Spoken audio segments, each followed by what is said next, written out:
এই যে সামনের যে পিলার রয়েছে 317 নম্বর পিলার এটাকে বলা হচ্ছে, তারপরে 318 এবং তারপর 319, এই যে তিনটে পিলার তার মাঝে দুটি গার্ডার বসবে এবং এই দুটি গার্ডারই বসানোর প্রয়োজন রয়েছে বাইপাসের ওপরে, যে জন্য এই ট্রাফিক ব্লক অত্যন্ত প্রয়োজনীয় ছিল, কারণ এই ব্লকটা না নিলে এই গার্ডার বসানোর কাজ করা যাচ্ছিল না। 1.5 বছরের বেশি সময় এই কাজটি আটকে ছিল, কারণ রাজ্য সরকার এবং কলকাতা পুলিশের তরফ থেকে প্রয়োজনীয় অনুমতি পাওয়া যাচ্ছিল না। আপাতত অনুমতি মিলেছে এবং সেজন্যই কাজ শুরু হচ্ছে এবং সেই কাজ শুরু হবে আজকে রাত 8টায়। এই যে গাড়ি এখন এই মুহূর্তে চলাচল করছে সেই যান নিয়ন্ত্রণ করা হবে, ডাইভারশন হবে এবং সেই মতোই কিন্তু এই মূল রাস্তার কাজ বন্ধ করে, গাড়ি চলাচল কিছুটা বন্ধ করে এই কাজটা হবে। এই যে উত্তরমুখী রাস্তা আমরা দেখছি, সেই উত্তরমুখী রাস্তার ওপরের যে অংশটা, সেই অংশে কাজ হবে হচ্ছে এই উইকেন্ডে, অর্থাৎ আজকে থেকে শুরু করে সোমবার সকাল 8টা পর্যন্ত।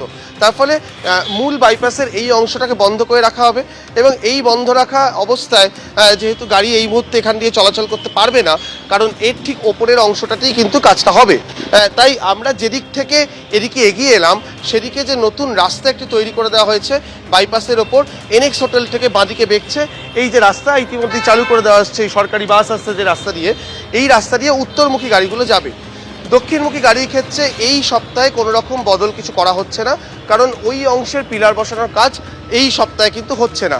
তার ফলে দক্ষিণমুখী গাড়ি স্বাভাবিকভাবে চলাচল করবে, কিন্তু দ্বিতীয় সপ্তাহে যেহেতু ওদিকের গাড়ি মুভমেন্ট হবে, ওখানে কাজ হবে এবং তার জন্যই কিন্তু প্রচুর ওই দিকের গাড়ি আবার বন্ধ করে দেওয়া হবে।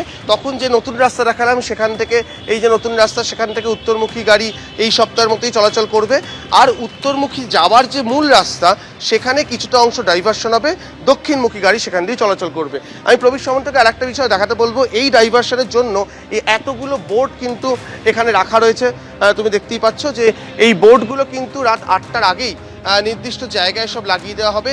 কোথাও কোথাও ট্রাফিক ডাইভারশন লেখা থাকবে, কাম জারি হয় রাস্তা বদলে, বিভিন্ন ভাষায় এই বোর্ডগুলো কিন্তু লেখা থাকবে এবং এই বোর্ডগুলো দেখেই সাধারণ যারা চালকরা থাকবেন এখানে, তারা বুঝতে পারবেন প্রয়োজনীয় ডাইভারশন এবং তাদের অ্যাসিস্ট করার জন্য প্রচুর সংখ্যায় পুলিশ কর্মী থাকবেন এমনটাই জানা যাচ্ছে।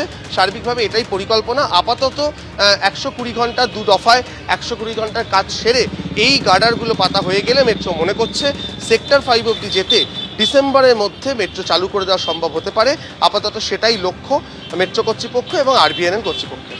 অবশ্যই এই কাজের দিকে আমাদের নজর থাকবে। আপাতত অরিত্রিক, তোমায় ধন্যবাদ। এবিপি আনন্দ, এগিয়ে থাকে, এগিয়ে রাখে।